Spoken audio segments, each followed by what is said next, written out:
Hello friends, this is Ritesh from retailritesh.com and I'm back with my new article on my blog retailritesh.com, and the article talks about travel retail. It's my attempt this time to decode or crack the travel retail code for the benefit of my fellow retailers so that they could take benefit of a revolution which is now coming up called travel retail. Why I say so? Because have you ever noticed, if you have traveled recently, that airports are more busy than the actual most of the prominent malls? If you ask me, in my terminology, I would call the airports are the new malls, with the facility of taking off and getting inside the particular country or a particular city using airports.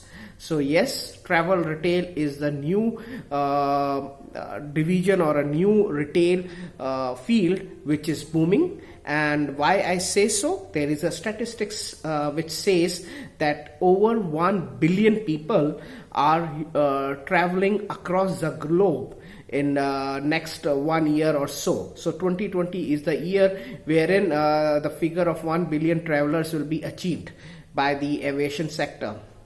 And let me also tell you, out of this 1 billion, 100 million travelers are from China. Imagine the two most populated countries in the world, China and India, and the people start traveling across the globe. You have a huge segment of captive audience traveling across the globe for various either leisure or for business travel or whatever purpose. So in a recent, it's my personal experience of my vacation which I took last month in December, and I went back to India and I traveled approximately in 15 days around 9 cities.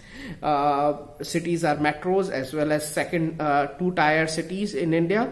And one thing common which I found out today, airports in India are more crowded than railway stations. People are traveling a lot. I have noticed after talking to various youngsters, millennials who were my co-passengers in the aircraft as well as in the airport lounges, and I asked them one common question: why are you traveling?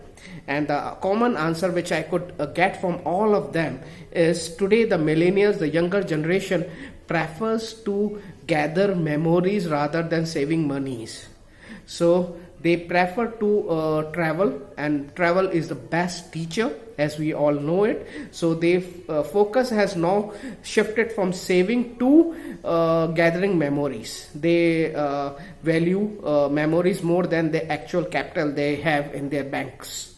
So that's a new trend which I am noticing, and which is giving a boom to the travel retail. We also call it duty-free retail, this particular sector. And I'm not surprised that most of the brands are now available at the airports. Whether you call it luxury, brands like Rolex, like Patek Philippe, you name it, they are there, including Dior's of the world, Gucci's of the world. Everything is available at the airports. And also the F&B, the food and beverages sector, you have variety of food available at the airports nowadays. It in fact makes sense to check in early, 3 hours early, so that you can enjoy the retail therapy at the airport. I have in my article, I have mentioned a particular case study of a brand called W.H. Smith. This particular it's one of the finest case studies I have come across of a brand who said no to social media, who said no to e-commerce. They said, okay, let the e-commerce come and we will fight it head on. And instead of falling a prey to retail apocalypse that we see most of the brands worldwide are falling prey to, the growth of Amazon and eBay's etc., this particular brand W.H. Smith, they took the competition head on.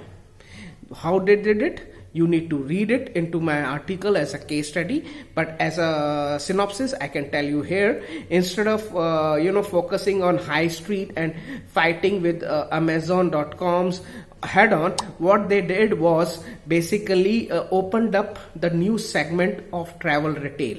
They were present in every prominent locations, whether it is airport, railway stations, bus stations. They opened up their stores, and their strategy was very simple. They wanted to target the captive audience of the travelers who are into this hubs like airports, metro stations, etc. And if you look at their financials, it's one of the most profitable brand in the United Kingdom. So how they have pivoted themselves as from a high street retailer to a specialist travel retail sector player, it's really worth commenting on. And I would request all my followers, all my readers, to please check this case study on my blog retailvitesh.com and stay connected. And I wish you all the best in 2020. In fact, my next article will be again on travel retail, which I will be talking about activations those are taking place in travel retail sector, how luxury brands are capitalizing on the trend, and it will be shared. So please stay connected and keep following retailritesh.com. Thank you.